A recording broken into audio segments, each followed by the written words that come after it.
All right, guys. Welcome to the Get Bed Podcast. Podcast for blurs, for nerds. If you have a favorite, if you have a fandom, then you are definitely welcome here. I'm your host, most Will Buchanan. Of course, my co-host, the man to my right. I'm really curious to see what he's going to come up with this week since we've kind of been off for a couple of weeks. But what do you have, sir?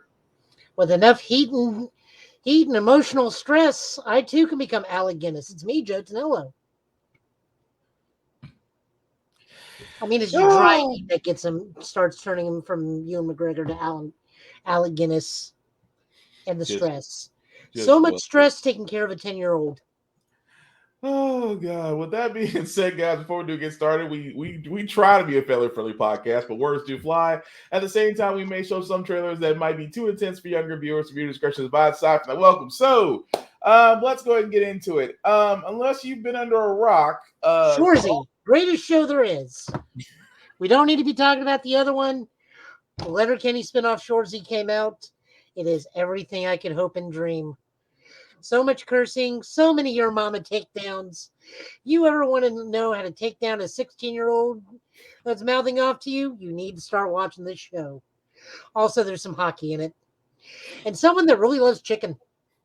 Like, my God, loves chicken. And the promotion of ice cream. And a panini. I like a good panini. So that's Shorzy in a nutshell.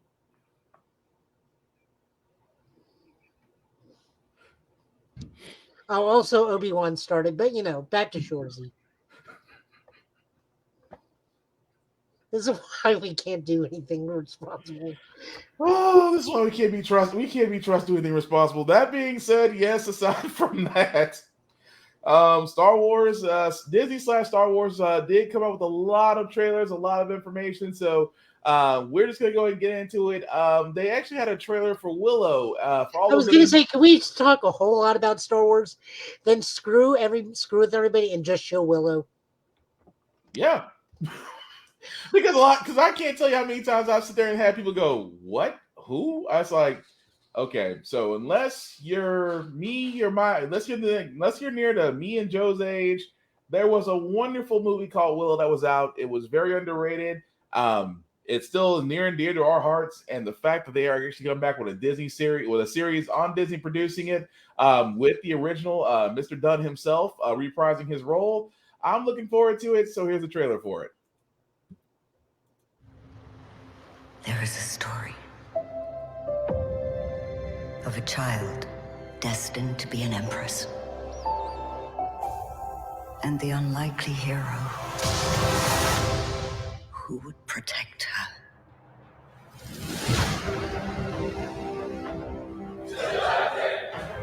There is a balance between all things.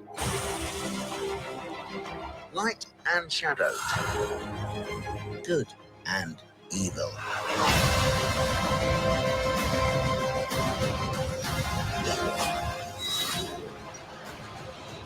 When that balance is upset, the universe corrects.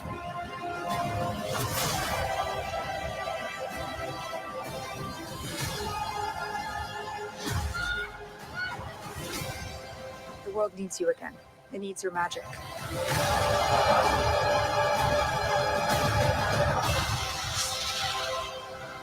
Into the unknown. That's where we must go.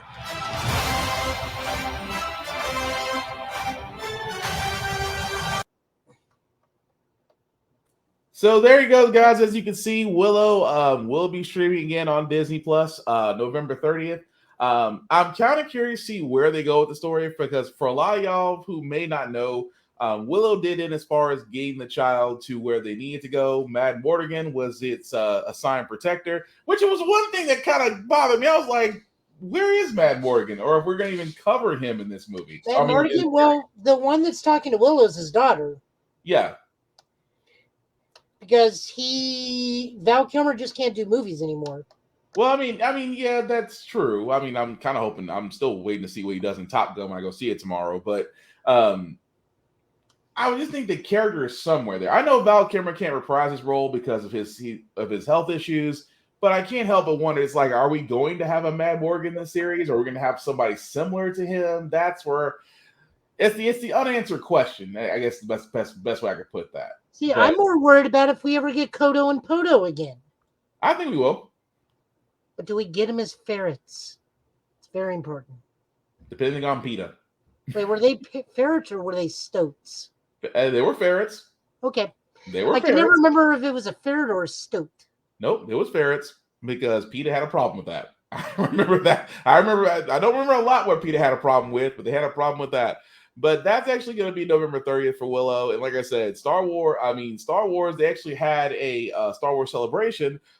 Considering that today is the day that Star Wars, I should say A New Hope, was actually released in theaters. So fun fact there.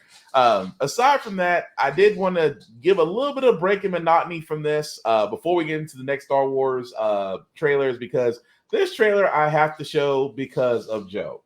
Joe put me onto this trailer, and this trailer is The Gray Man from Netflix that does star Chris Evans, or as Joe has wonderfully nicknamed him, Stevel. He looks like Freddie Mercury. He looks like Freddie Mercury. If This Freddie is why Mercury Chris Evans should never have a mustache. He looks like Freddie Mercury with that mustache. but he looks like a really young J. Jonah Jameson. But he's the variant that we need. If we go by the variant of Steve Rogers, and if Steve Rogers was ever evil, it would be this. But for all those who are wondering, this is The Gray Man on Netflix, and I just had to show this because it's pretty much, how did you put this, Joe? This is a tie-in issue to Civil War. Pretty much. Check it out.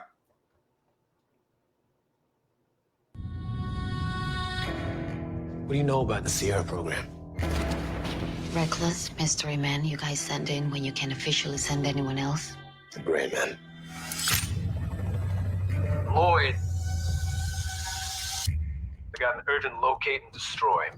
That could be fun. The man's got some street cred.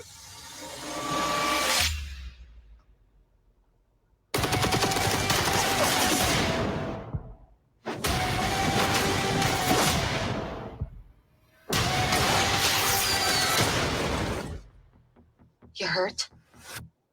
I mean, my ego's a little bruised. They'll have something they really want. What's your gut? It's gonna be my funeral you're going to next. You wanna make an omelet? You gotta kill some people. You must be Lloyd. What gave it away? The trash stash. It leans Lloyd. Easy.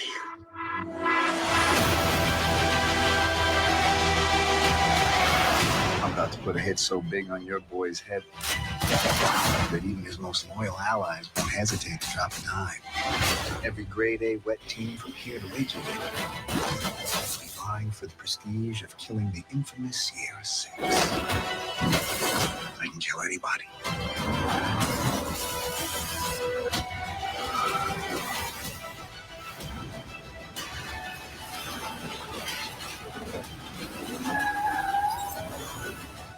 Maybe not anybody.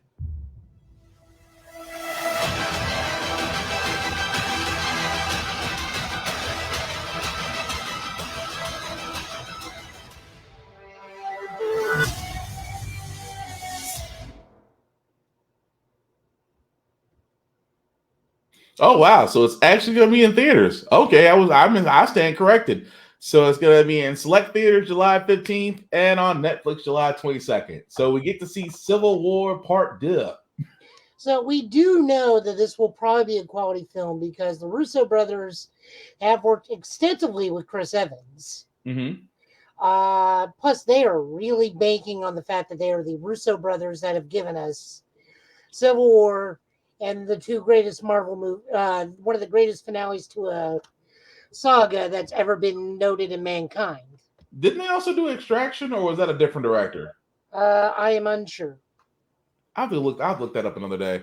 I almost want to say they did Extraction with Chris Hemsworth, but I'm pretty sure I'm wrong.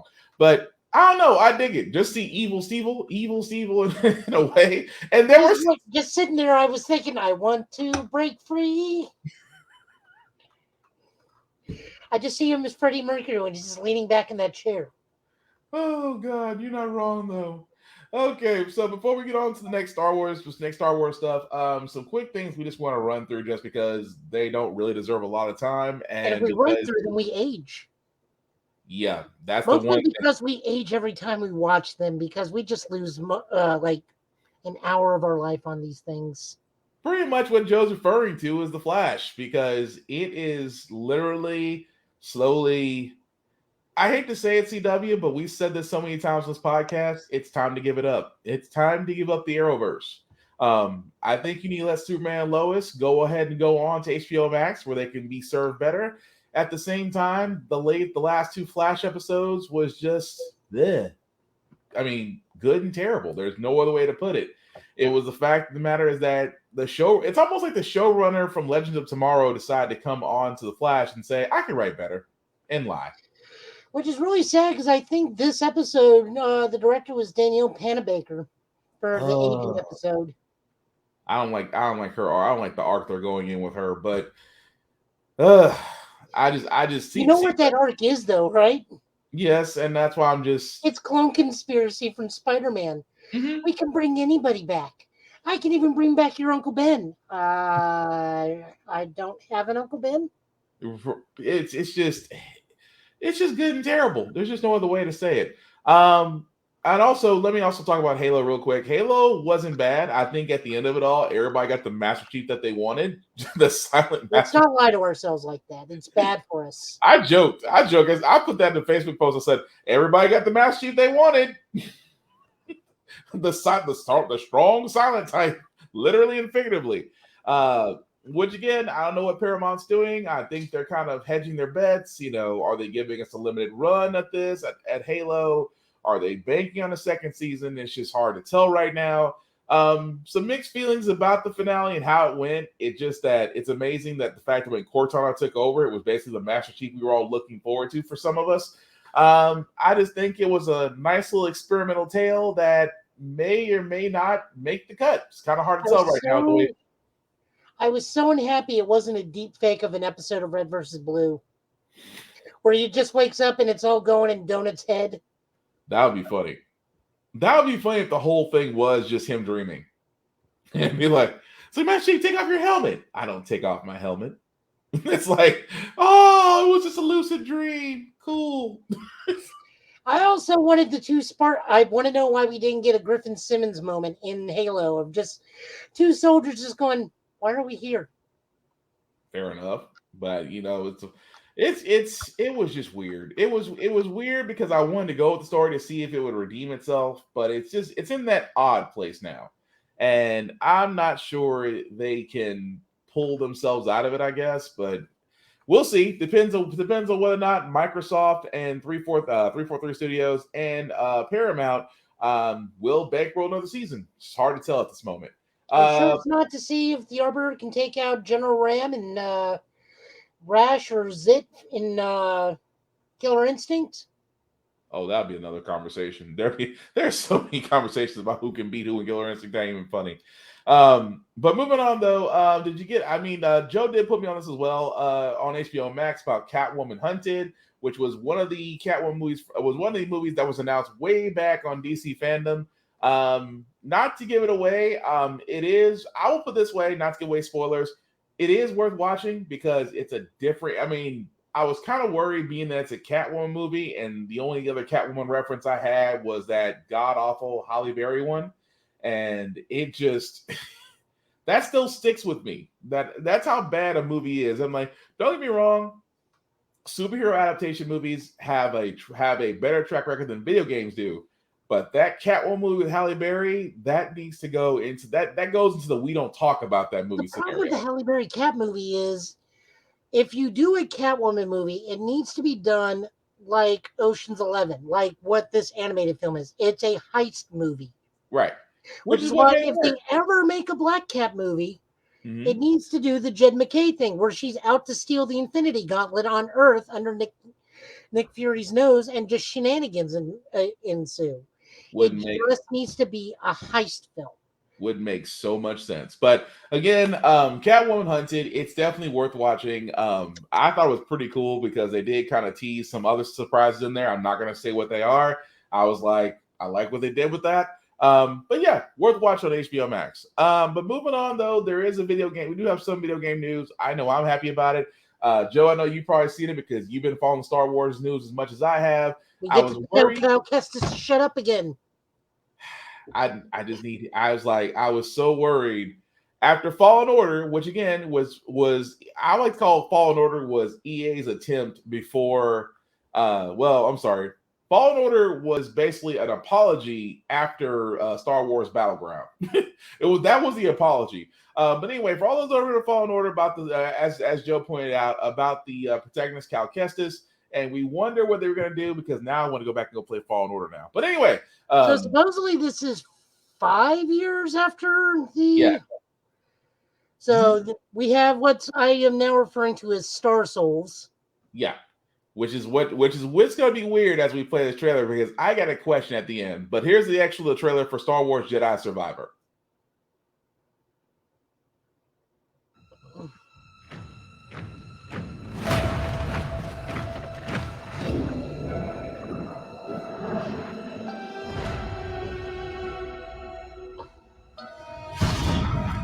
Tell me, Cal Kestis, why lead when they won't follow?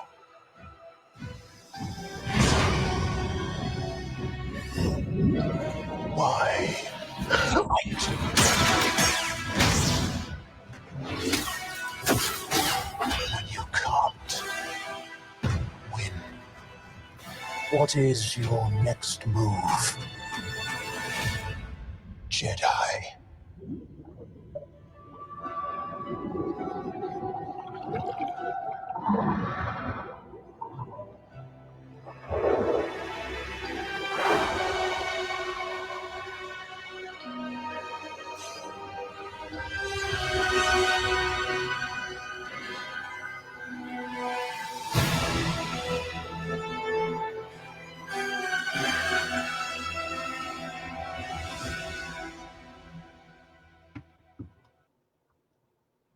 Oh, I have so many questions. And it's coming out in 2023. So that was basically Jedi. That was basically Star Wars Jedi Survivor. Joe, you got to help me out on this one because you may know this or may not because my lore is not as strong. I can't remember who was in the vat at the end. I want to say it's a 50-50. That's a new character that he's stumbling upon. Or it is the Sith girl they picked up at the end of the series. Okay. So it's a 50-50 that it's a survivor of the Jedi Wars. It could be that one Jedi that like Obi-Wan was trying to find in 2. Okay. The one that actually commissioned the clones. Gotcha. Or the Sith girl. Again, we see the Grand Inquisitor. We'll talk more about that in a moment because this man comes back it dies and comes back a whole bunch, or either he's that, got or it's a clone thing, or it's literally just his species. The Temple Guards were all taken to become Grand Inquisitors. I guess so. And also before we do get into that, because that's going to be the crown jewel of all this. But yes, so that was the trailer for Star Wars Jedi Survivor. I'm looking forward to it because I love Fallen Order. I thought it was a great story, great gameplay and dynamics. And Respawn seems to be doing. Respawn actually has a great track record of games they develop. So I'm looking forward to this Survivor and just where that story goes. But speaking of that, like I said, we're kind of switching back and forth because, like I said, we have a lot of Star Wars trailers information came out today. But really quickly in the world of DC, 2 things that I know we wanted to talk about. The first one is, and I have to give Joe credit for this. Joe actually found this first before I did. They say it's been leaked. I don't say it's been leaked. I think DC did this on purpose.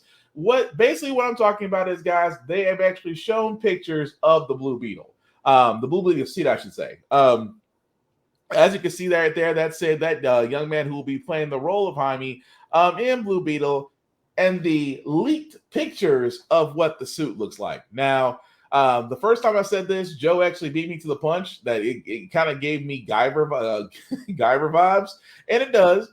But again, that's pretty much what the suit is anyway. It's basically just our bio boosting armor, but if you actually look at the design, the color, and what they put into it, I'm gonna be honest. I think it's spot on. But what do you think, Joe? This is literally one for one the comic book. Mm-hmm. Like, the only thing I worry about is that they're going to CGI in a moving mouth. Versus the other side, which I can see that. I'm kind of curious to see what they do because, like I said before, I'm looking forward to movie. I think it's one of the many times that DC / Warner Brothers / Discovery, I can't believe we're still saying that, might actually get this movie right. And I'm kind of looking forward to seeing what they're doing with it. But if the suit is any inclination of what they're doing, then I think it's going to be great personally.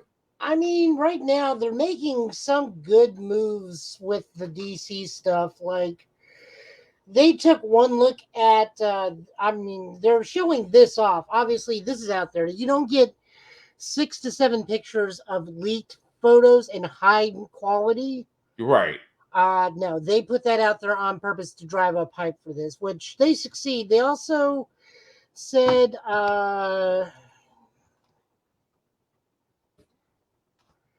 that Jason Sudeikis may be Ted Kord in this movie. Oh yeah, that's rumored that he might. Which, if that's the case, and we get to see Jason Sudeikis and the Ted Kord suit, I'm all for it. No, actually, costume that because I want to see what they make for that. But the other thing is that they are recognizing what projects will potentially succeed and what will fail, because they have already canceled the Wonder Twins movie because from what I understand, they're like, who is asking for this, and immediately canceled that. Oh yeah, same way with what's the other one they canceled? Besides Wonder Twins, there was one more that they canceled. I can't think of the name of it right now. That woman has not been canceled, to my knowledge. No, that's still waiting to die. That's still waiting to die a death. But that is actually, I don't think that would die a death, but that is like the last vestige of the Snyderverse because her dad is still J.K. Simmons. Yeah, but I mean, they're putting more stock in Batgirl than they are in Batwoman at the moment. I mean, I'll be honest with you, I would, for me, and this is just for me, I'd probably be more interested in Batgirl just because number one, of the storyline they're going with, that they're introducing Firefly, which is a different villain. It feels different. I think it's the reason why I'm more leaning toward Batgirl than I am Batwoman. But I just think it's gonna be great. But I want to say and I'm trying to phrase this as best I can, is they are banking on the notoriety of Barbara Gordon over Kate Kane. Yeah. And the popularity of Batgirl with legacy fans over new fans. And I feel bad because Kate Kane is rightfully deserving of her own film. Certainly the TV show both did and did not help her image. Did more damage than help, but you're right. I'm trying to play devil's advocate on that one. Like, it's great that she got her series, but they could have done better by her. And I don't see them shifting Kate Kane after season 2 and 3 to look like the actress, which is why they're putting out the Prime Universe comics. Yeah. So that they have that kind of representation. But I think that they really are banking on a solid DC legacy name versus something that's only 20 years old. They're going on a 60 to 70-year-old name versus a 20-year-old name. Right. I mean, don't get me wrong. I could see that. And yes, you are right. Batwoman does deserve better, but I would rather her be an original story than kind of what CW has done, was just basically giving her alternate versions of Batman's rogues. But we will see from that point. Also, the antithesis of that. Go ahead. Yeah, is the new CW show that did get greenlit, Gotham Knights, where Batman has yet another secret son. Which I don't know why they're having a new secret son. We don't even know who it is. More than likely, this will be the secret son of Batman and Catwoman, who's Oh, running around with the children of the supervillains as his best friends. I just had to Supposedly, Duella Dent, Barbara Gordon, Cassie, and okay, here we go. it just gets worse. Here it is. Batman is dead. Go back down. Oh, Wait, sorry. there it is. Here it is. No, go up. I see the list. Cast members will include Oscar Morsing as Turner Hayes, Colin Bowe, Mm-hmm. Gary Kelly. God, that poor girl. Duella Dent, the daughter of Two-Face, And Harper Row. and Harper Row, who actually has not done too badly in Young Justice. Carrie Kelly, I don't know why Carrie Kelly is here. This is not the Millerverse, and they need to keep that girl away. But Oscar Morgan as Turner Hayes, the secret son of Batman. And then if we can go down a little further. I'm sorry, go ahead read the synopsis. So yeah, the synopsis is Batman is dead, and without the Dark Knight to protect it, in the wake of Bruce Wayne's murder, his adopted son, because Bruce, now to be fair, this is an adopted son, and Bruce collects those I think I don't know what's a good analogy here. No analogy is gonna make it perfect. You might as well go with the darkest one you can find. You might as well go with the darkest one. No, that's Russian dark. I can't go that far and still be on this program. We'll just say he collects some like Pokemon cards. Fair We'll go enough. with that. We'll be as gentle as we can on this one. Fair enough. But just another child for a shallow grave in some alley, just like somebody else. Oops. It's okay. She got better, people. She's in her own comic book now. But anyways, his adopted son, Turner Hayes, is framed for killing the Dark Knight. Mm-hmm. And along with the children of Batman's enemies, Duella Dent, born in Arkham Asylum, Harper Row, is that aerobatic or aerobic engineer? No, yeah, that's that pretty much is an editor type. I think they meant to say I meant to say aerobic here. I want to say they meant aerospace. Her brother Cullen Rowe. Okay, that's a new one. A clever transgender teen who's tired of being polite and agreeable. Ooh. Harvey Dent. So the one thing they got is Misha Collins from Supernatural. I don't know his character because I didn't watch Supernatural, but I loved him as Gabriel. I believe he was one of the angels. Yeah, he was Gabriel. I thought he was. Oh, wait a minute, that's not his name. No, his name's not Gabriel. Castiel. There we go. Okay, Castiel's sure. That sounds right. I knew it was something with the C. Supernatural and Gotham City PD is on the trailer. Turner will rely on his allies, including super best friend Stephanie Brown. See, I told you she got better after dying in a shallow grave in an alley. And unlikely sidekick Carrie Kelly. Okay. I'm going to go ahead and call this. This is not going to make it past the first season. This is dead. No, it's Batman. So it's going to get at least 3 seasons. If they give it 3 seasons, you might be 100% right on that. But I'm just because they were starving for content because they canceled so much. True, but I always say they're cleaning house, but I don't know. That's going to be interesting. But also, another interesting is Joe brought this to my attention as well, because that's not the only series that are being brought up. We actually are seeing Sony. Sony is basically coming forward announcing series for Netflix. Horizon series for Netflix, God of War series for Amazon, and a Gran Turismo show. Now, I could see God of War because God of War in itself, if it's done properly, could be a great series for Amazon. The issue I have is the fact that you're going to do a Horizon series based off. Horizon series can be great. You just said it in the Horizon universe, you don't have it focus on Aloy. We could have it focus on Ross and his time being a pariah. If that's one way they can do it, I got no issue with that. But it's just that I'm more concerned because yes, if you take it off Aloy, it's not going to be more. It's not going to be more based on her abilities. But you're right, Ross can go the whole idea of him being with the Nora up until accepting Aloy and then being an outcast. I could see that. I could see that whole storyline going from there. Mm-hmm.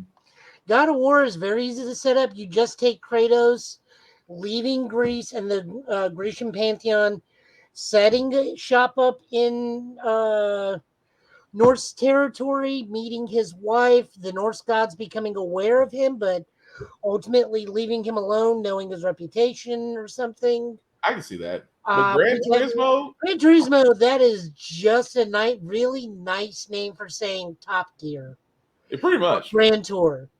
They better have their own Stig, or what is Grand Tour? They can't use Stig, but they use something like Stig.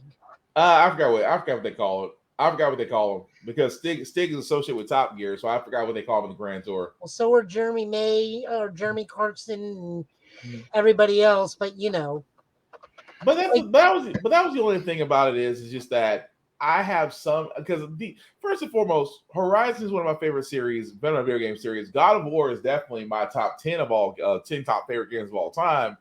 And I'll put it this way: if God of War has the same type of story writing like Amazon The Boys do, I got no issue with that. If it's on that level of gore, of fighting, of just great storytelling, I'll feel better. But I know now because they just now released that information, details are going to come down the pike throughout the year. But yeah, I got to see something to feel better about it. I have to see a trailer. I have to see a trailer of some action that'll make me feel way better about it. Way better about it than I do now.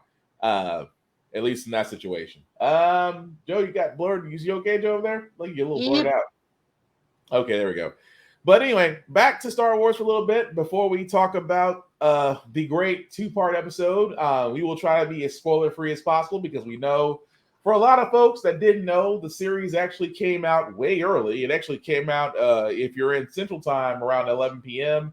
I think the rest of the West Coast got it at 9. So we're not going to go into spoiler detail about the first 2 episodes of Kenobi. But before we talk about it, again, Star Wars came out with a crap load of new shows.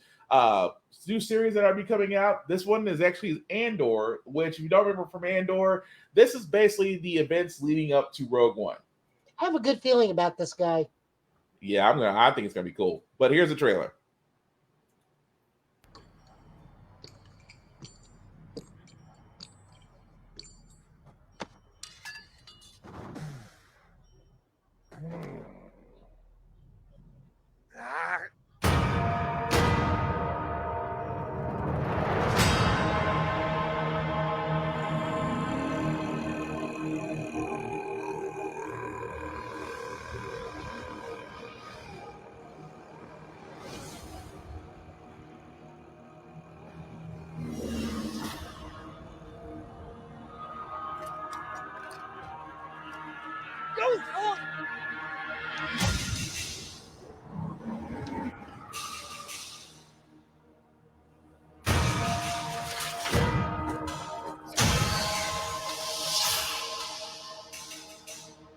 They're so proud of themselves, so fat and satisfied.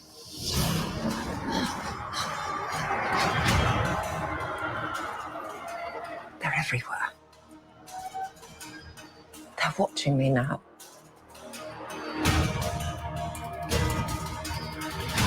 Soon enough, these days will end. There will be no rules going forward.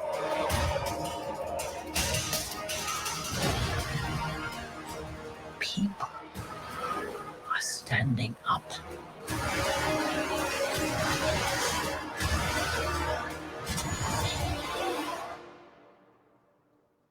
That's what a reckoning sounds like.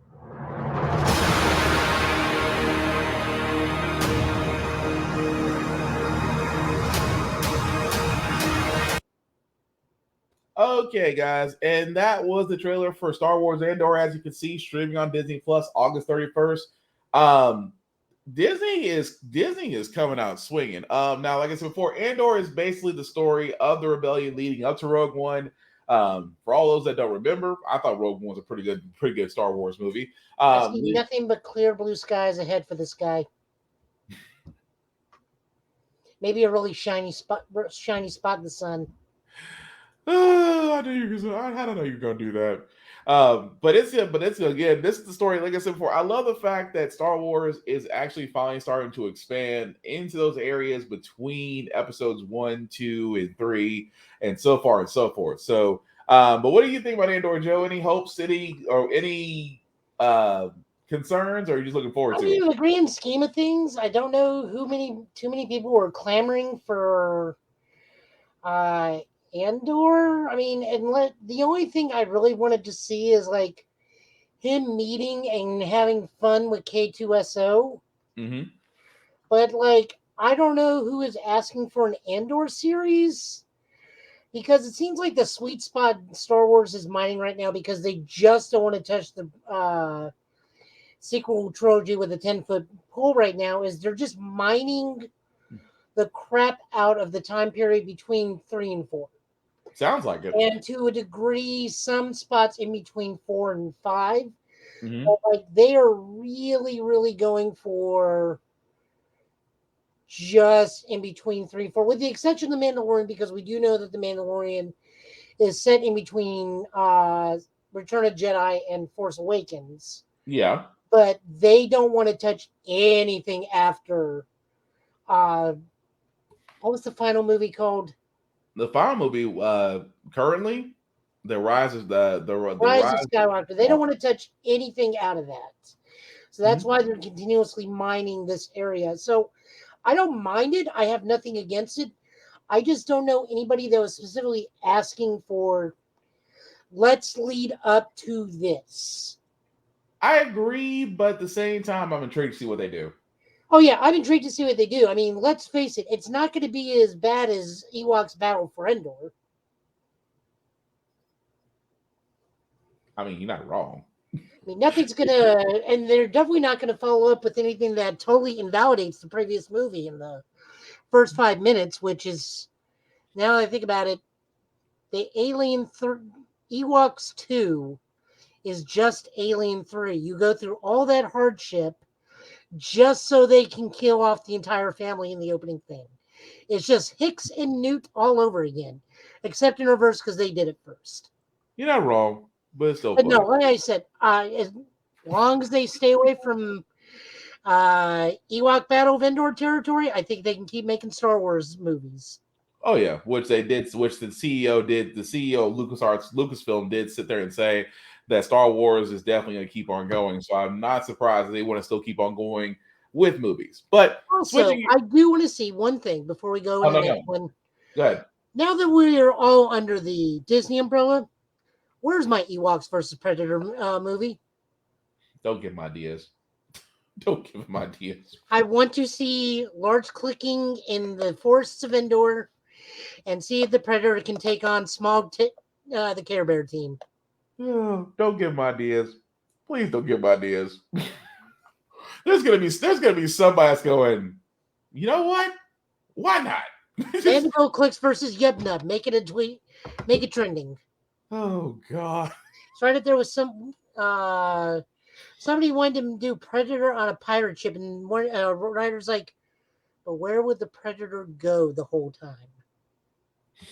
Well, then again, they're doing a Predator where they're going against Native Americans. I'm like, you're kind of that one. I do think holds some merit. Yes, I understand he's got plasma caster and everything, but you are looking at Native Americans as the ultimate trackers, yeah, versus an ultimate tracker. So that holds water to me. It'll be interesting. I will say that much. But speaking of things that are also interesting, though, because we do have a little bit of Daredevil news, because aside from the fact that We saw him in No Way Home, but according to Variety, which I can get this to come up, there we go. According to Variety, Covert Affairs, Matt Duo, the guys who written Covert Affairs, which also wonderful show on USA if you ever get a chance to see it. They are attached to write and produce a series that'll bring back in The Man Without Fear. Yes, Charlie Cox's Matt Murdock and Vincent D'Onofrio's. Please forgive me if I mispronounced your name. D'Onofrio. Thank you. Kingpin will be back on their own Marvel Universe show. So we've been saying this since the Marvel Netflix shows have been brought from Netflix into the umbrella of Disney. That yes, the shows will be revived. I know for a lot of people, they saw some news about Kristen Renner making her reprise back as Jessica Jones very soon. The IG, the Instagram post of her and I forgot that game. Mike Coulter as this is bad. It's like my mind is going out the window. But Mike Coulter as Luke Cage, they actually showed them together, saying that meeting with the Mouse and seeing what happens next. So almost everything short of Iron Fist, which I'm more than assuming Iron Fist will come back, possibly as Joe has said many times, but he's going to go ahead and I know he's going to repeat it again. It is going to come back retooled. Again, I got no issue with that because the current run of Iron Fist with a new protagonist along with Danny Rand is actually very interesting and probably will hit a lot easier with kids as the Netflix run didn't do because of bad choreography and bad story writing. Hopefully, he also didn't want to learn the martial arts. He didn't want to wear the face mask. The new series is this Jackie Chan Adventures. So yes, some of the other things. We also did learn what the timeline for Secret Invasion is. Secret Invasion is happening during the blip period. Oh, so it's gonna be during the time everybody's gone? It is during the time everybody's gone, which is why Samuel L. Jackson, Nick Fury is in it. Mm-hmm. Because apparently that Samuel L. Jackson and that what's her name? Maria Hill were the Skrulls. Okay. The Skrull couple that got blipped. Gotcha. So there was that. Hence why they're doing so much emphasis on the eye. Because I remember someone actually has a YouTube post about that and says that they said that Nick Fury was a Skrull because of his eye. Look at the eye that he had versus look at his eye. They were like, look at his eye in Civil War. Look at his eye in the end of Captain America. Look at his eye in Captain Marvel. I was like, how much time did you go frame by frame studying this man's eye at the end of every movie, and then come back to the Secret Wars teaser, and then check the eye there? That's dedication. That's all I'm going to say. That's some serious dedication. Let me think. What was the other thing? Oh, yeah. We have multiple Star Wars series being announced. Jude Law will be attached to something called Skeleton Crew. We're not quite sure what that is. Oh, I got the video for that. They were actually explaining that. But I know they have a video for it?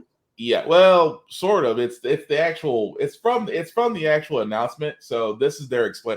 So as you're saying that, here's the explanation for it. Okay, cool. This is a show that we've been working on for a really long time, and are so excited to finally get to make it. It's the story about a group of kids about 10 years old from a tiny little planet who accidentally get lost in the Star Wars galaxy, and it's the story of their journey trying to find their way home.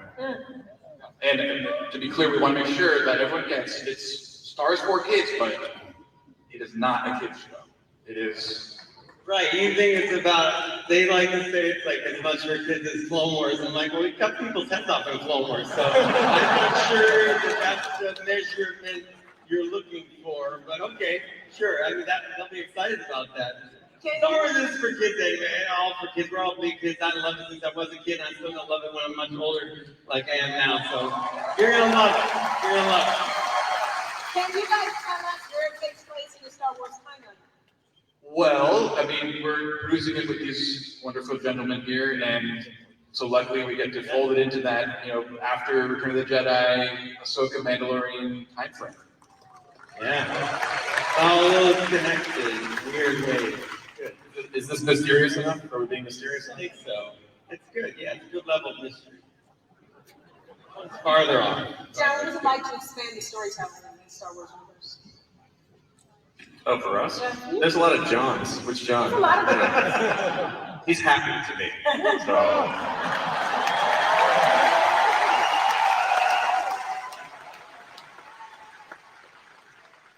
We really like the opportunity of using kids to give you a slightly different perspective on the Star Wars universe, to see the galaxy through a different pair of eyes. Okay. That's been really fun for us to explore. And we Other start John, mission- do you want Oh yeah, to- other John, Okay. happy? Yeah.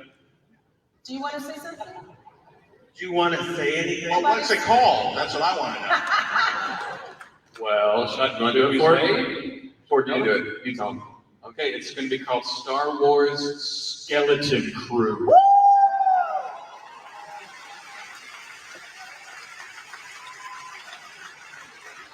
Whoa. Oh, and it stars Jude Law. Oh, he buried the lead. He buried the lead, guys. Pretty It cool, right? stars who again? Jude Law.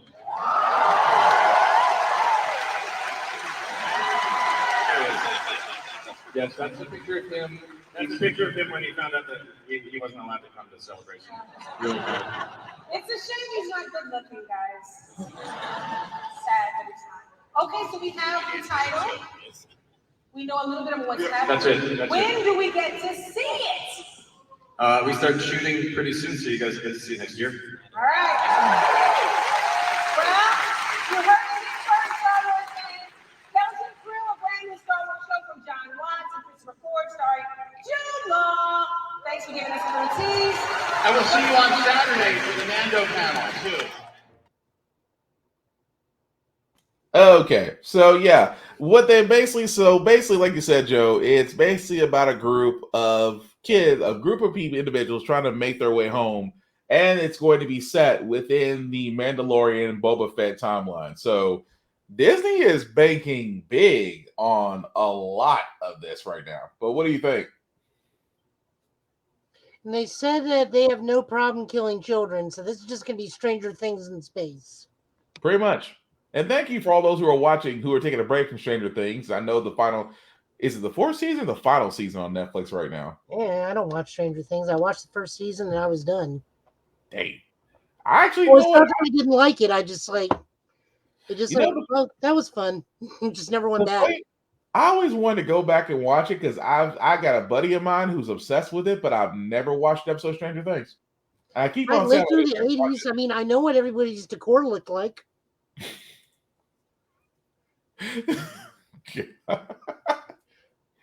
I had the same brown house everybody did that eventually ended with the crucifix on the wall and maybe a sad clown painting for no reason.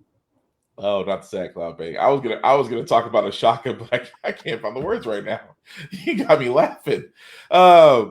Okay, so aside from that, like I said, that actually, as I said, will be filming next year. But also, what is also being filmed as well, because I couldn't get a video of this, I apologize, but it's still great news to have as well. They did announce during Star Wars Appreciation that Ahsoka is actually being filmed right now. David Filoni did actually confirm this on stage. Unfortunately, I don't have audio for this one, but he did say that series is currently being filmed right now, and that we should have a trailer sometime next year. So if you guys don't remember, Rosario Dawson, she did appear in a few of the episodes of The Mandalorian as she was talking with Grogu, and honestly, I cannot wait to see what this series is, because like I said, Disney is really banking a lot on the Star Wars series, and in this case, it just looks like it's going to be great. But Joe, any comments on Ahsoka? I'm hoping I'm pronouncing that right, because I really no, I mean Ahsoka's pretty straightforward. I know I believe it's Gina Torres is doing her. I mean, I'm down for it. I just know this is just going to be continuing the mission for from the finale of Rebels, where she's looking, if she finds Thrawn, she's hoping to find Ezra. Mm-hmm. Okay. I mean, I'm down for it. The thing that really interests me is the other show that got announced, which is Star Wars Acolyte. Yep. Go ahead. It says the Star Wars Acolyte is being run and created by Leslie Hyland, who did the Russian Doll series. It will be taking a look at the dark side during the High Republic era.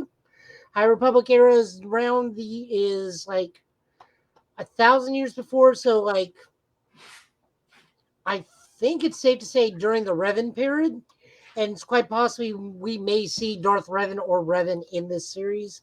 They did make mention that they will be pulling from the EU quite a bit on this one, so there's even a possibility that we could see Darth Bane. Nice. I was trying to really find if they put any trailer information out there, but it doesn't look. They did not. They only just announced that it's going to be a mystery thriller. It's going to be about the emergence of the dark side during the final days of the High Republic. High Republic is their new Disney's newest imprint that is non film related. It's during 300 years before the Battle of Yavin. Gotcha. Okay. Well, that makes sense. So with that being said, because like I said, last bit was some DC news before we get to the juicy bits. Do we get to the wonderful two episode series that is Kenobi? Before we get into it, some quick last DC news that I have: The Rock, otherwise known as Black Adam, as he loves to say, that the hierarchy, the hierarchy of power in DC is about to change. I don't know if that's going to be a line he's going to say in the movie Black Adam. I don't know if it's going to be a nice catchphrase. But he did, if you've been on his Instagram like I have, he did announce today that there will be a Black Adam trailer coming June 8th. So I'm kind of curious to see it. Of course there is. Yeah. So it's like, I'm curious to see it just because, we've only seen bits and pieces of the action. We've seen him in full costume. If you've been following him on Instagram and other various sources, I'm curious to see what they're going to do as far as the trailer is concerned. But yeah, I'm looking forward to it because right now DC is banking a lot on The Rock. Aside from The Rock, they are banking a lot on the next Aquaman, Shazam, and Wonder Woman. So aside from that and the Green Lantern Guardians project, it's going to be interesting. But again, I just want to throw that out there. But to the heart of the matter, because again, well, hold on, I got stuff to say on this. So first off, it's a great coincidence dropping on the 8th because that's the debut day for Ms. Marvel. So there's that. The Rock is probably trying to be the forefront and figurehead of the DC live action universe. More power to him. I do not believe this Green Lantern thing is ever going to take off because the main actor for Alan Scott says he is just now doing costume fitting, and this thing's been announced for 3 years. Hey, that's nice. We still don't have they cast a Guy Gardner who's not a redhead, but you can dye hair. That's fine. I don't have a problem with that. The guy will probably be fine. But in all honesty, I see CW looking at eventually looking at this Green Lantern thing is it's about what? It's going to cost us how much? Yep, axe it. Oh yeah, you already know. Money's going to happen. That's bound to happen. So money's eventually going to pop up. I forgot about June 8th being Ms. Marvel. There is a lot of stuff that is going to be coming out very soon. The Flash is still going to be a thing. We don't know why. They got money in it. New pictures of Supergirl out right now. The outfit or the person? I can answer that question with yes. That is the most unconfident yes I've ever heard. Now, there is a new picture. I think it was Sasha Calle herself, the new Supergirl, who is giving a new look at the costume. And it's just her in the picture in the costume. Of course, you're going to get all the goofy comments you're usually doing. But I can just say yes. The answer is yes. But go ahead. Oh, where is it? It's over on comicbook.com. Sasha Calle Sasha Calle's Supergirl new set photo showing her in the costume itself. Looks fine, looks fantastic. Have nothing against it. Flash movie, on the other hand, we got plenty against that. They just need to give this poor girl her own film or give her something else because I don't know how that movie thing. Also, side note, Young Justice. New Young Justice came out. If you are a fan of Danny Chase, if you know who that character is, and we know Linkara does because Linkara has stated Danny Chase is his favorite character. This show has done that poor boy so dirty, it is not even funny. I won't spoil it for you. Go watch the new episode of Young Justice. If you're a Titans fan, you will know who Danny Chase is. They did that poor boy dirty. Now you got to go back and watch it. I actually just saw I was trying to go on comic.com to see if I could find it. So there's a Twitter photo of it, and then you have this. Correct me if I'm wrong. Yeah, it's that. And then there's an extended shot that shows her face too. Because I was trying to find a bigger shot than that, and I was like, okay, well, I'll keep digging on that one. But no, they put too much. No, they put way too much. They put way too much money in the Flash to sit there and scrap it. So I don't see that happening anytime soon. Well, we got a whole nother year for him to fight the police. I knew. Yet he cannot tell me I'm wrong. You're not wrong. Not at all. You're not wrong at all. Literally and figuratively, you are not wrong. But with that being said, let's go ahead and get into it. Like I said, if you've been under a rock, Obi-Wan Kenobi did release on Disney Plus with its 2 episodes. We are not going to go into details because, like I said, it's fresh, it's new. I know for a lot of people, especially this Memorial Day weekend, you're probably just now getting around to sitting down and watching it. So we are going to try to not induce anything about it, but we're going to give our overall opinions on it. But just know, come next Friday, hey, you be open season. But I'm gonna let Joe go first. What was your opinion, sir, on the first 2 episodes of Kenobi? It's a really great way to let you know that 10-year-old children can infuriate you and still be good. It's just adventures in babysitting, guys. Kenobi is just going to be adventures in babysitting with laser swords. Oh, it's going to stick with me for a while. I really did, in all seriousness, I did enjoy it. Ewan McGregor does a great job. The supporting cast looks to be really fun. Surprising take. I did not expect them to focus on the character that they are that's going to be accompanying Obi-Wan. Mm-hmm. I did dig the small cameo from a certain Eternals actor. I thought that was pretty good. The Grand Inquisitor sure does like to die and come back a lot, but I think it's a different Grand Inquisitor than the one in Rebels because everyone's like his head is too short to be the one in Rebels, so there may be different Grand Inquisitors. Possibly. Like a Grand Inquisitor will get 2 or 3 brothers and sisters for their Inquisition group, and then they just all like answer to Vader. I think that's the scenario of what's going on because the timelines do match up, but like certain characters should not be alive that are alive, or certain characters that are alive are killed in this series. So yeah, it's a little different. It is a little different. Can't knock that. Also, Easter eggs everywhere if you know where to look. Crap load of them. No matter what Flea does, he just can't get away from drugs. I love Red Hot Chili Peppers, but still, there's a large amount of substance abuse in this episode. In one episode, Californication. True Californication.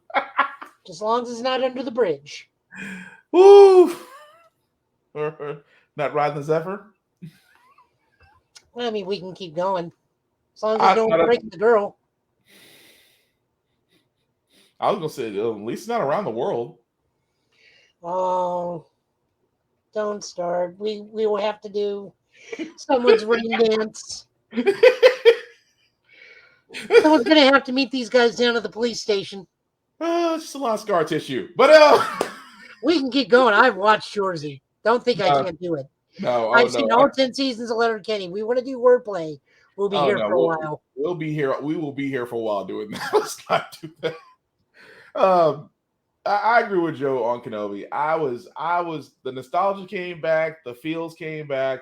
Ewan McGregor looks like he ain't missed a step. I love the fact that there's so many Easter eggs in both episodes. A bunch of Easter eggs. And yes, there is one Eternals cameo. I can't knock that. I was like, that was fun. That was really fun. And of course, I'm sorry, go ahead. I was gonna say this. This is the first time I've seen Jimmy Smits actually look old. Man. Like, I know it's 10 years later, but this is like one of the very few times that, like, because I always thought Jimmy Smits was eternally young, like Paul Rudd. Yeah. But it's one of the very few times he looks like he's actually aged a year. You ain't lying, because I was like, either that's great makeup or that's oof. No, Jimmy Smits just always looks young, but he just has like an extra line on his face. That's it. Yeah. That's it. I thought that was like, wow. He just didn't get his virgin before shooting this. That's all it was. I mean, they really did show him aging. That's the part that I was tripping off of, but I'm not complaining. But yeah, it was definitely great. Like I said before, we're not gonna go into more detail than that. It is available on Disney Plus for you guys to enjoy. And like I said, come next Friday, we're gonna talk about it because I think the episodes release I want to say every Wednesday. I think they're Friday, and I think Marvel's Wednesday.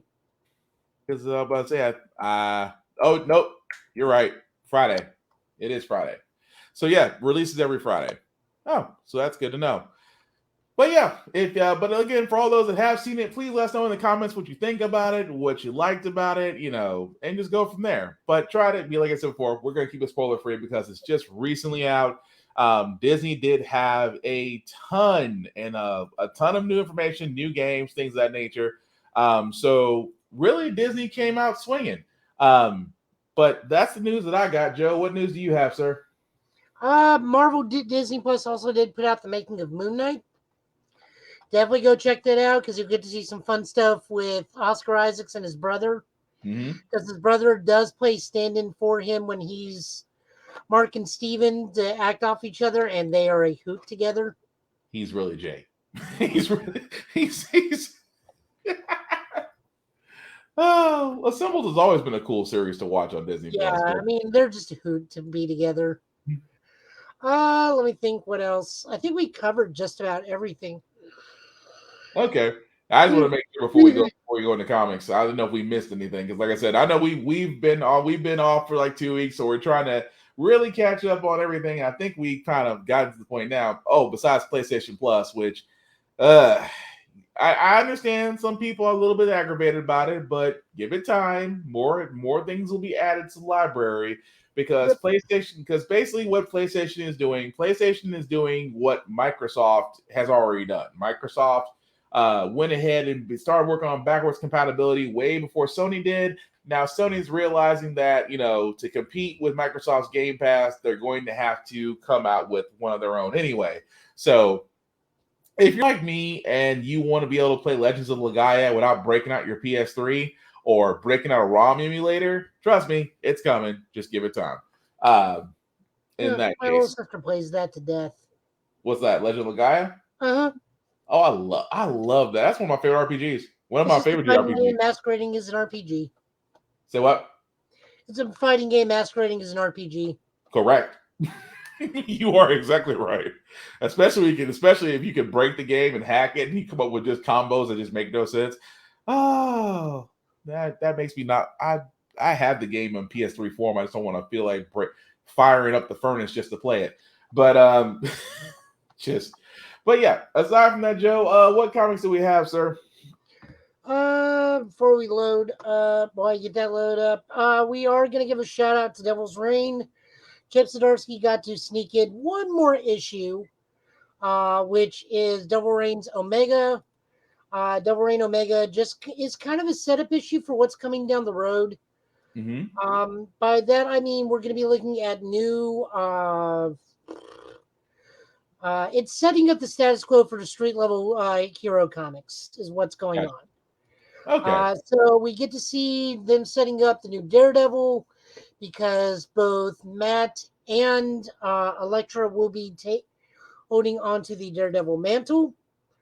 From there, we get to see Luke Cage will be dealing not only being a mayor, but now also being the foster father of the surviving Purple Child.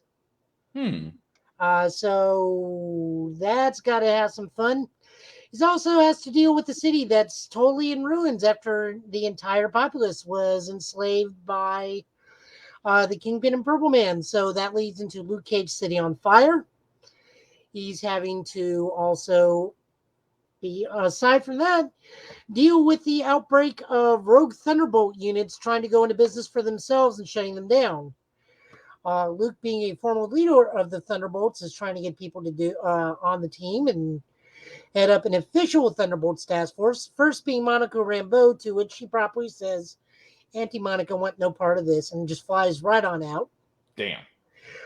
She actually is in the team. She's just not leading it. So their publicist goes like, what about Clint Barton?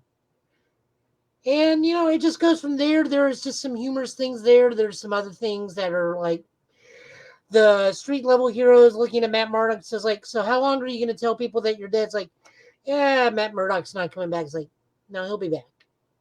We know Elektra is a part of the Savage Avengers coming up. Why can I not select? It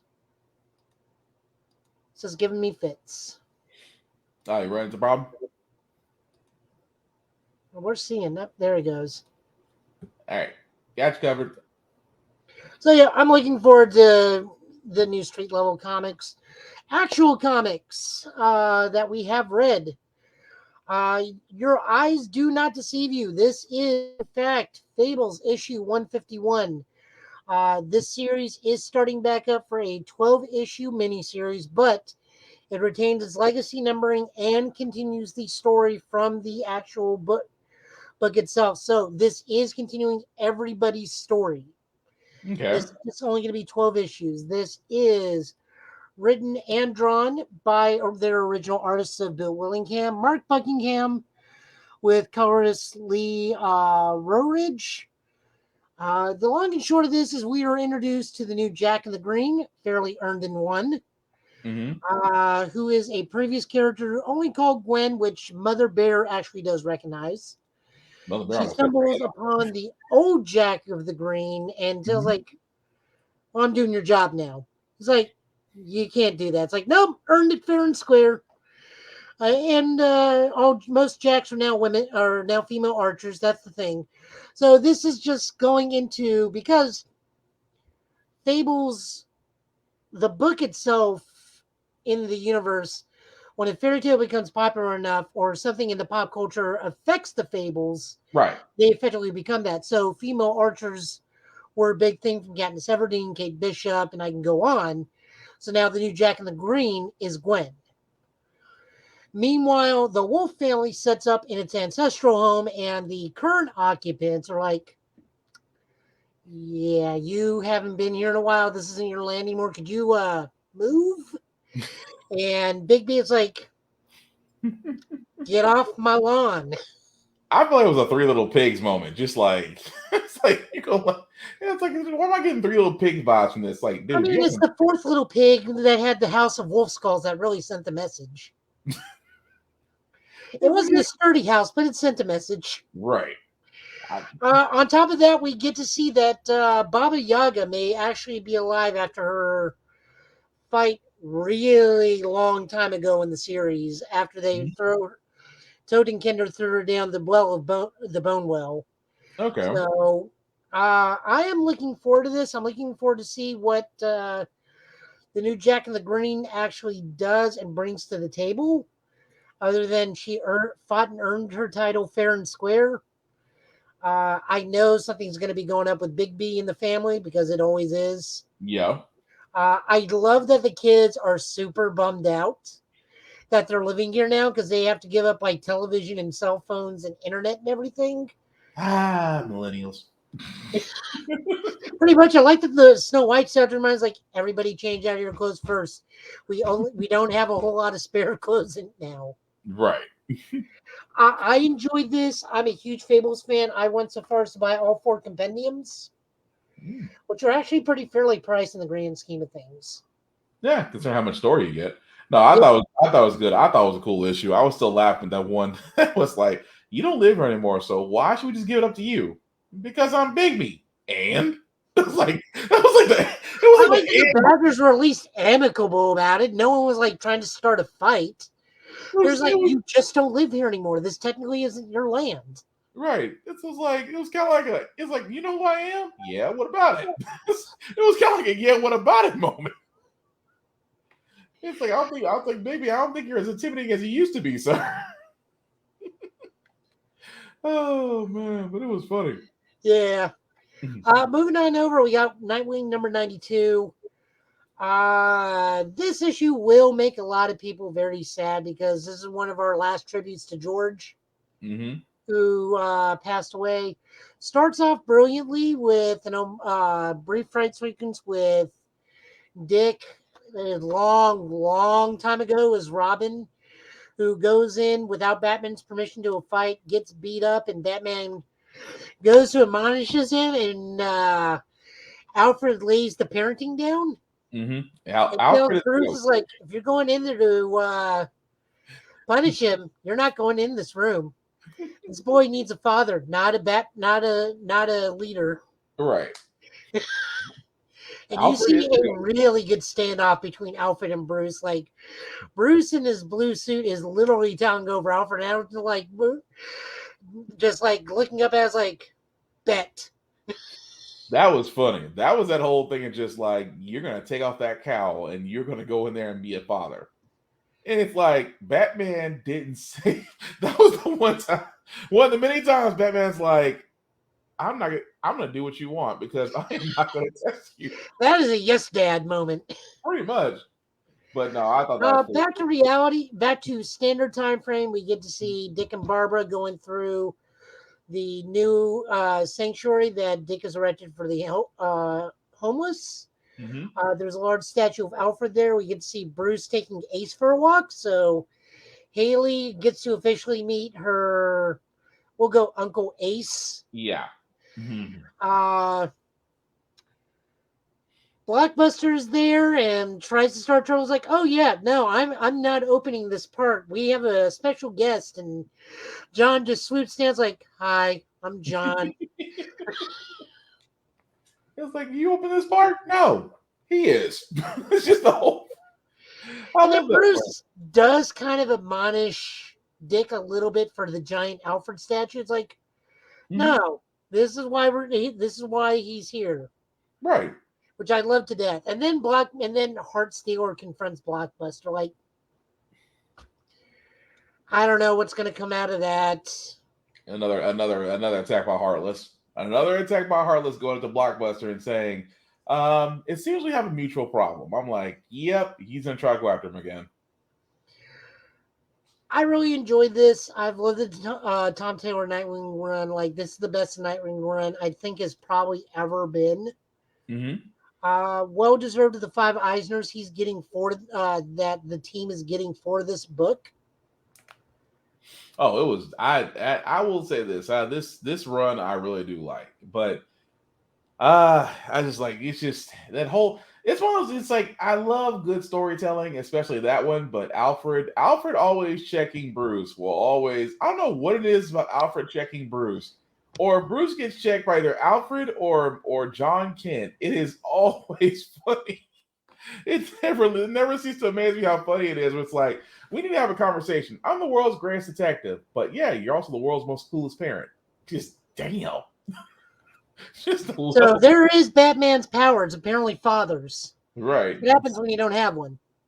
Damn. Just that's the level of just. It's like they talk to him, but you can't help but that little bit of, where you messed up, right? It's like, okay, now you know where you messed up. Go correct it. Oh man, but no, I loved it. It was a great issue.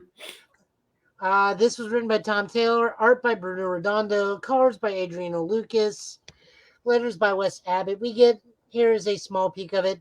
I really debated with also including the George picture, but I didn't feel like crying the rest of the episode. Fair enough. Oh no, it's a great shot. Next issue, we got Flash 782. This is another just fun little two-parter story where Flash is showing Wallace the ropes. Mm-hmm. I want to start calling him Ace now just to differentiate. Linda still is showing the kids that she has powers. Tell Wally. I feel like we're taking that from the CW show, but I think that would be better handled here. Yes, but it works. It works. Yeah, it works here. The fun part about this is stealth suits. Those are fun. And Kid Flash was like, "We get stealth suits." I like the Wally takes him to where he works, and Wally and Ace just questions like, "How do you let him work here?" Dang. The long and short of this one is it's just kind of continuing a brief fight with Girder, and then eventually leads into Warden Wolf is up to no good again. Mm-hmm. But how they got Girder into Iron Heights I thought was pretty cool. Yeah, I love how they did that. Best way to fight a man made of iron? Go call Magneto. It's like, hey, what do you know about magnets? And next thing you know, he's running. It's like, this is not how you treat a prisoner. It was so good. Next issue ties into Dark Crisis because Wally's got to go find Barry Allen. Mm-hmm. I really hope that doesn't change the dynamic of this book because the last time Wally went and found Barry Allen, we had to suffer through total erasure of about 30 years worth of work. We don't talk about that run. No. Yeah, neither one of us got the hips to do the clicking heels. And I don't want to have rats along my back. Oh, good. That's all stuck in my head. I can't lie right now. But creative thing for this, Jeremy Adams is writing this book. The artwork is being swooped by Fernando Persian and Matt Ryan. Colors by Jeremy Cox and Peter Pantazis. I'm going to go with that. Pantazis. Pantazis. Pantazis. I'll go with that. Letters by Rob Lay. We do get to see it here. I do like that Wally still has the shiny suit. Mm-hmm. And Girder's always been a fun villain for him. But still, the whole thing of dragging him with a magnet. Science! Moving on over to Marvel, we got Immortal X-Men #2. I love this issue. To me, my quiet counsel. Shut up, Emma. So, this is written by Karen Gillan, who absolutely crushes this book. Mm-hmm. Art by Lucas Wernick, colors by David Krull, design is Tom Mueller, cover artist by Mark Brooks. Phil Noto does a brief artwork over the Quiet Council things. So this is the fallout. This issue is looking at the fallout of what happens when Selene is not selected for the Quiet Council because she wanted to be in the Quiet Council because she wanted to take Apocalypse's spot because she even, and rightfully, she does make a valid point. With Apocalypse gone, Krakoa is vulnerable to magic. True. I am magic, give me the spot. To which they were all going to until Hope comes in and goes, hey, we are the ones that resurrect you. We want say on the Quiet Council.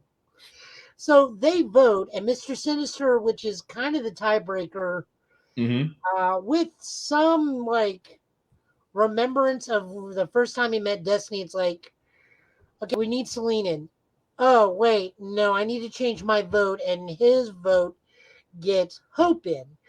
So Selene, being the woman that she is, like, all right, well, I'm not in.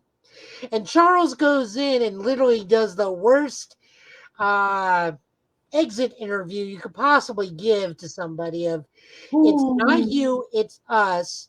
The next time it comes around, we'll be happy to have you in. Your number's on file. We'll give you a call. It seems like, yeah, I'm going to show you why you need me, and creates a kaiju. Now, the best part and the funniest thing about this is Pieter Colossus, like, are there any summer protocols for this? And in the book, Scott has listed what constitutes as the summer protocols for monsters. Right. And he even lists the height differentiation on what is a celestial colossus, which is 30 meters or taller, a kaiju, which is 10 meters or taller, or just large monster, and contingency plans for those height differences. It is the best thing ever. That was funny. I did reading the whole thing. I was like, that is way too much detail. Too much detail. So, I love everything about this. I love Mr. Sinister is like taking it upon himself to try and like, I'm gonna be the hero, and then you like the one scene where it goes like, oh, while he's getting the power that he needs to become giant, he like multiple powers doesn't have to be used. It could be like one power, just used in different ways. And then like it points to a gun's like, for example, this gun has cloned eyeballs of Scott Summers, meaning this gun shoots optic blasts. Although if you read it a certain way, this gun could also shoot clone eyeballs of Scott Summers. I don't know how that's taken. Does it shoot the eyeballs and then the optic blasts go off, or is the eyeball in the thing and it just shoots the optic blast out of the gun? I'm guessing depending on how you read it, it could be either or. I'm guessing the latter just because Mr. Sinister. The latter sounds more like him as anything else. It's like, So to deal with Selene, Hope and Exodus do something, and Hope tells Exodus how his powers actually work. So Exodus always just thought like, oh, well, I'm just super strong and super powerful. And it's like, no, your powers work if people have faith in you, you get stronger. And Hope's ability is somewhat like Synch, where she can willingly mimic a power. Yeah. So because Exodus believes in her so much, she gets super powerful. So she does something, and then they realize, like, and we get a really cool tag team between Storm and Magneto taking on the kaiju, which that alone was great. That was funny. And then Charles, like, psychically calls the Quiet Council to a session on how to deal with Selene, because she has broken the cardinal rule of respect this land. Yeah. And then Emma's still pissed from the whole Charles and Magneto thing, just like straight up calls out Charles on this thing. Is like, oh, we're at your beck and call as you choose. So it's just to me, my Quiet Council. Right. I love Emma so much. So they're like, so what are we going to do? It's like, we can't kill Selene because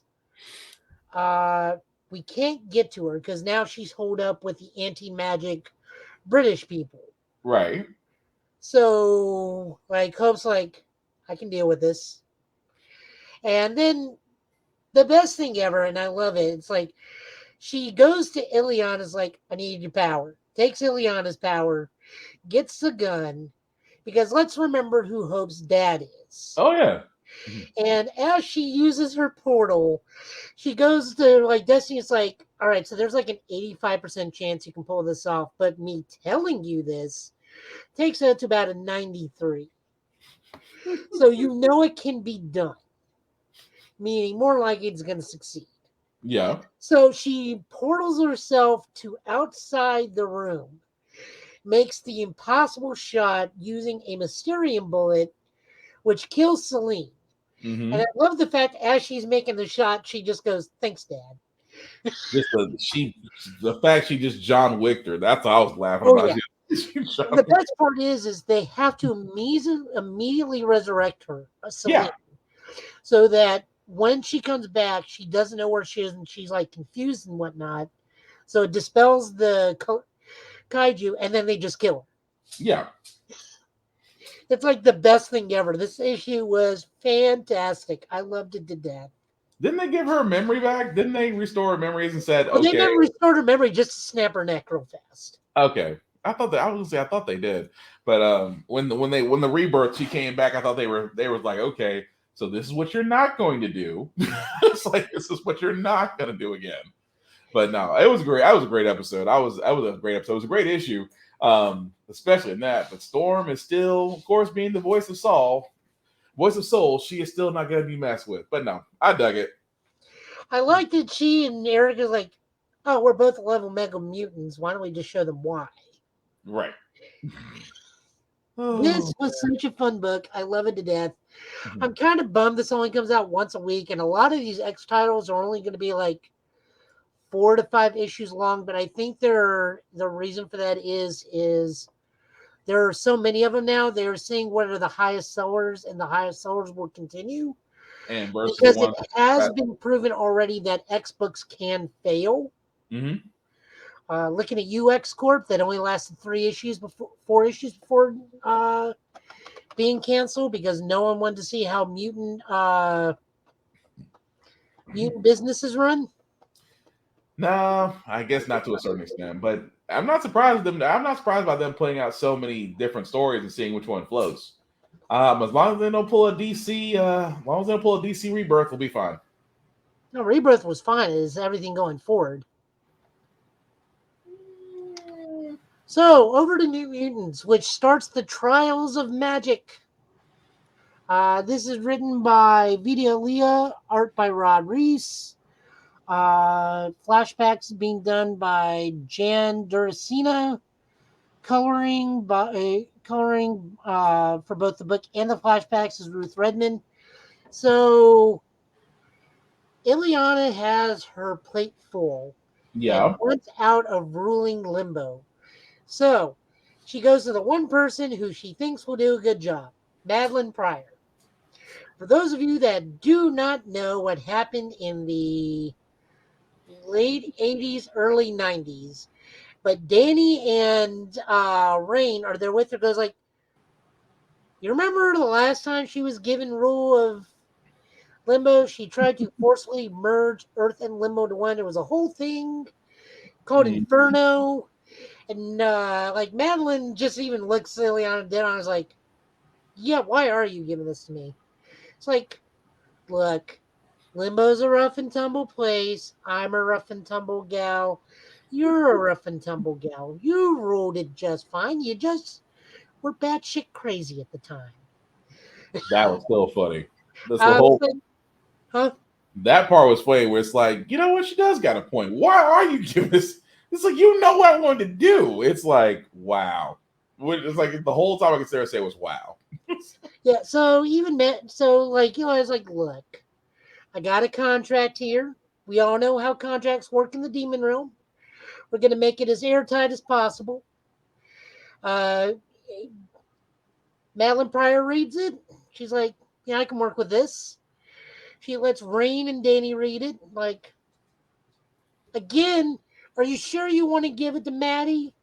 She hasn't had the greatest track record. It's like, no, it'll be fine. It'll be fine. Meanwhile, of course, in Limbo, there's a shadowy being probably vying for power. Of course.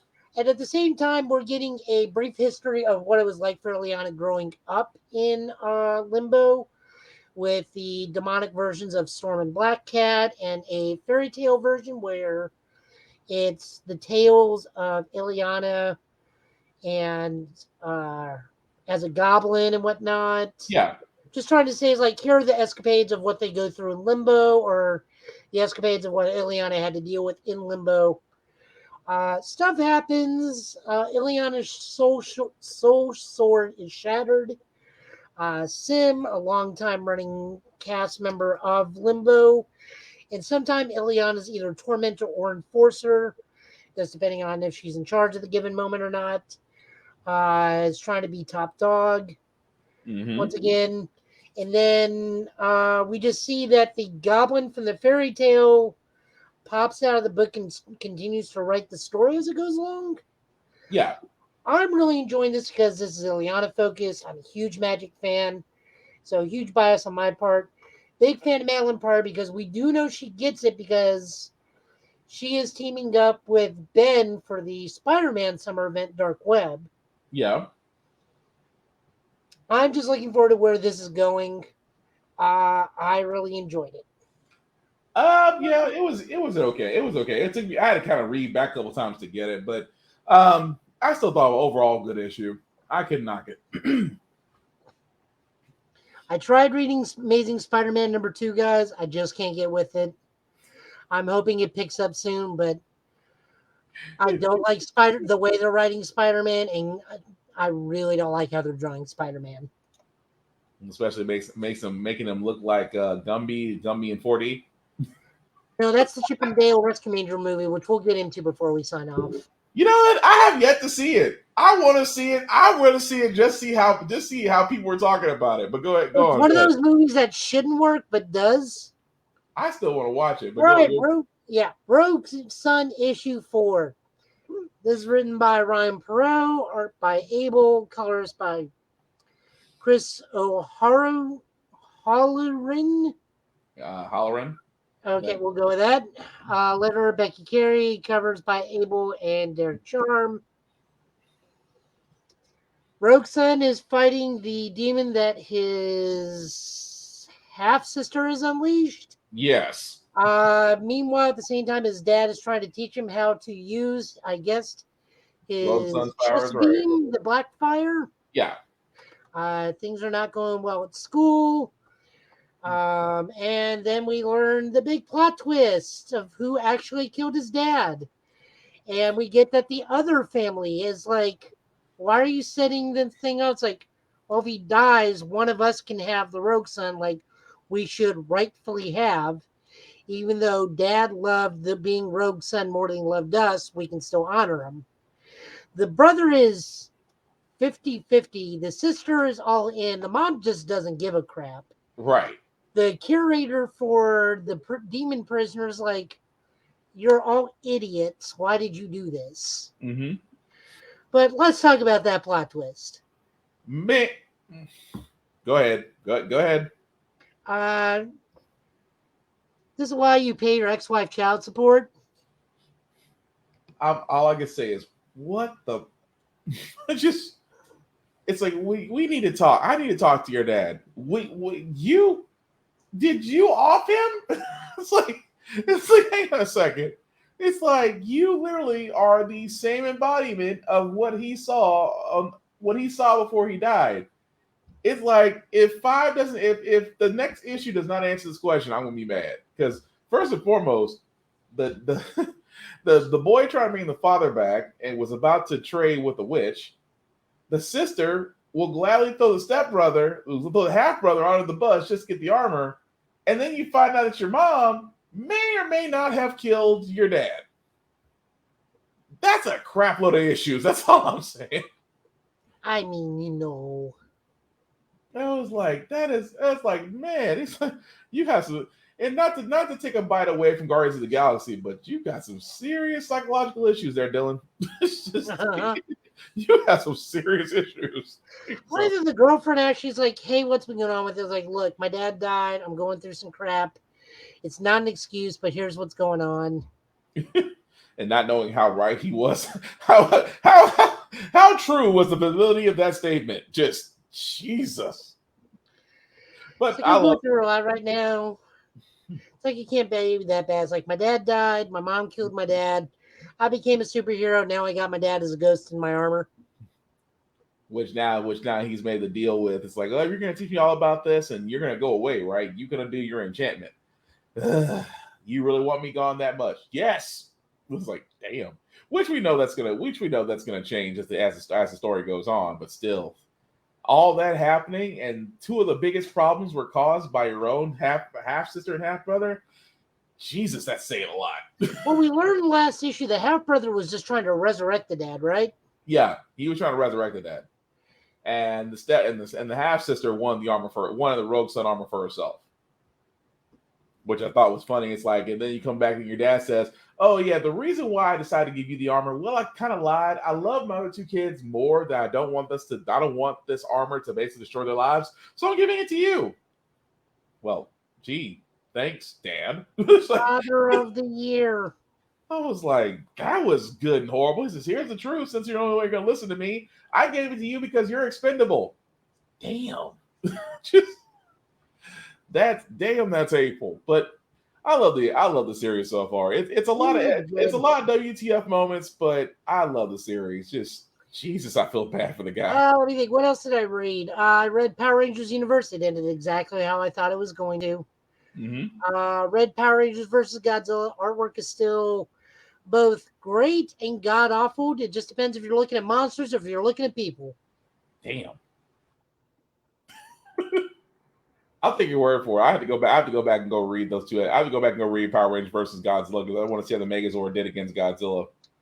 If the Dragonzord got pretty much his ass handed to him, I can only imagine the Megazord was about the same spot. But I'll find out as I read it. Yeah, they're dealing with Gigan now. Oh dear God. Yeah, let me go. I'm gonna have to go back and go read that. Yeah, and then Godzilla's dealing with Rhino Bat, Eye Guy, and one other, and Scorpina. Oh, we just bring out all the classics. Bring out all the classics I see. So, I mean, those are all the comics that are fit to read this week. We'll see what we got next week. There was honestly not that much really out right now. The only thing we really didn't cover was X-Men Red, but good book. Lots of resurrections are going to be needed that time around. DC didn't really have too much this week. The Robin is still a tie-in to Shadow War, which I really don't care about. This week in Marvel, the only big thing was like Hulk #7. What we just covered with Immortal X-Men. Or no, Legion of X started, which I do need to read. I did not get a chance to read that. I just favored Immortal X-Men over everything else. Other than that, like I said, I got to see the Chip and Dale movie. How was it? I really enjoyed it. I like the fact that there are 2D, 3D puppets, Muppets, and Gumby claymation all in one movie. I have to watch this now. It's basically the world of Gumball, but with Disney. No, I can't say with Disney properties. Everything is in here, even Batman. Once I get Cell tonight, I am watching this because I've seen people. People were asking me about it. I was like, I have yet to watch it, but I've heard great things about it. But I will spoil one thing only because it's a cameo. Okay. Tigra from Avengers United We Stand makes a cameo in this movie. Huh. Interesting. She's seen multiple times at comic conventions. She is set up next to somebody else. We'll go with that. Oh, that J.K. Simmons plays somebody in this movie. It's fantastic. Why do I feel like I'm going to be messaging you later and being like, really? Why do I have this sudden feeling I'm going to? Oh, it's already out and about with who it is. I mean, I've avoided. Well, I kind of avoided everything about it. Okay, good. Yeah, because I've avoided everything about Chip and Dale Rescue Rangers, so that's going to be interesting. The only thing that really is weird about this movie is what happened to some of the Rescue Rangers after the show ended. Oh, not the Where Are They Now? Yeah, the Where Are They Now? Especially for Zipper and Gadget. Super weird. Oh, good Lord. Don't let Gadget have an OnlyFans. Please don't let Gadget have an OnlyFans. No, they didn't go that far. But see if you can spot a whole lot of cameos. I found Blaster from Transformers. Oh, done. I'm down on that. But But with that being said, guys, again, we do speaking of comics, we do want to give a shout out to Rick's Comic Book City that supports us. We definitely want to shout them out. And also, if you don't, also Rick's Comic Book City is available here in Middle Tennessee, with 3 locations: Fort Campbell, Clarksville, and Donaldson. So definitely check them out. Support your local comic book store wherever you can. If you're unable to get to a comic book store, you can always go to a library, guys. Remember that libraries do carry the most up-to-date comics, anime, and manga. And with library cards in 2022 still $1, you can definitely go check them out and still read to your heart's content. But definitely keep doing that, whether it's at your library or at your local support comic book store. Definitely keep up on comics, because those are the last living areas so far, and we definitely want to keep those places open and live. Aside from that, Joe, anything new on the week that's scheduled on the streaming? We do have Nashville Comic Con coming up next Friday, Saturday, and Sunday. You can look for me there. I will be at one of the 3 groups I'm a part of, either Ghostbusters, Nashville Legion Cosplay, or Cosplay Collective. Lord only knows what I'll be. It could be Starman, it could be Ghostbusters, it could be Mr. Knight. I have no idea, honestly. I have yet to plan that far ahead. Streaming wise, I beat Elden Ring, so I'm kind of taking a break from that. I did use the invincibility glitch after some doing to beat the final 2 bosses. It's not really invincibility. What it is you still take physical damage. Just not as much? Huh? Just not as much? No. Your damage reduction is so high that it actually absorbs for Fire, Holy, and one other. And the final 2 bosses either do nothing but holy damage or physical damage. So you just absorb all the holy damage, and it regains your life. Interesting. So now I'm in New Game Plus with a level 10 blood build sword, and still retaining all my levels.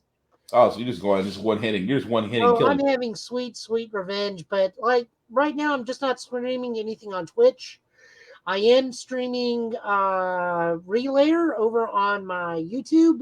We just got past the part where I totally called that someone's going to have a mobile armor. They did. It was a purple New Zeal from 0083. Nice. I had to counterattack it to death because that thing had unbelievable range, and I just let my tank with a assault rifle just like stand in front of it, guard, and counter the whole way through. Pretty much killed all my bit users, all my standard assault weapon users, and my sword users were completely worthless, so they were healers that match. You basically have cannon fodder. Yeah, no, really. Like, I got to kill all the ads with my group. At the moment, the new purple New Zeal, like literally, guys, this thing looked like a New Zeal from 0083. This purple. That's exactly what it looked like. They were not trying to hide that. Nice. And of course, I even called it. It's like, she's going to have a mobile armor, isn't she? Yep. And then 2 of the girls started talking. It's like, oh, are you raising your death flags? They didn't die, but somebody is dying soon. They are bringing way too many people from these 2 particular girls' past experience before becoming Gundam pilots. So, we got a guy named Haley now. He has the spirit of the comet. Oh God! Well, yeah, like seriously, this game. I think it's because I know so much Gundam. I know how this game is playing out, but it's still fun. It's just one of those like. So, which one of you is going to slap the main girl and be bright? God. Well, with that being said, though, you can still catch Joe streaming still on his Total Justice Gaming, his YouTube page, of course, Joe Italian last name on Twitch. With that being said, of course, some of the shameless plugging we're going to do before we get out of here, guys. I do want to give a shout out to REG Present Geek Salad for allowing us to share our podcast on their page. Definitely check them out on Facebook as well as YouTube at REG Present Geek Salad. Also, shout out to Vaughn, Big BZA Dot on all socials, Avon Westmoon on all Facebook for allowing us to still promote us as much as we promote him, because we always want to be able to share all our podcasters there. Of course, yours truly, you guys, I can be found BlackBox447 on Instagram, as I usually post a lot of movie reviews, television reviews, video game reviews, gym stuff, because I do a couple push-ups. At the same time, guys, still promoting positivity and motivation, especially for this year, because we truly It has not been a good week. It has not been a good week, but we hope what we did. But we like to hope what we did tonight, guys, actually was able to bring a little bit of distraction, a little bit of cheer, a little bit of happiness. So if you do have loved ones, definitely hug them close, hug them tight, and, you know, cherish life and all those things of that nature, just because, like, as we said, this has been a rough week. So with that being said, guys, say what? Hug them close, hug them tight, and then suplex. Everything but the suplex. But the ticker that you see, I don't know. Sometimes the kids just deserve it. Oh god, the ticker you see at the bottom, we're just gonna blow it up a little bit bigger. You can definitely be able to copy and post that into your browser. We'll take you to our link tree that has the YouTube and Facebook groups for all the podcasts. How the guy here, Get Bit, of course, Off Limits podcast. Of course, guys, as I said before, please be very careful out there, especially in the world of wearing masks and things of that nature.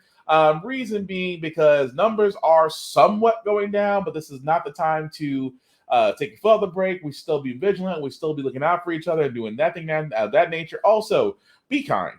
It takes zero energy to be nice. It takes everything in you to be a dick. And literally, you don't know what the next person is going through. So obviously, guys, you don't know by just being kind, saying hello, saying hi. You may do more than just, you know, be kind. You might actually be able to save a life. So simply put, just be kind. Don't be a dick. Any last words, Joe, before we call it a night, sir? No, that's probably not appropriate to go out on a shorty line. So that being said, guys, we will catch you on next Friday. Same Get Big time, same Get Big channel. Hopefully not getting banned for anything we've said tonight.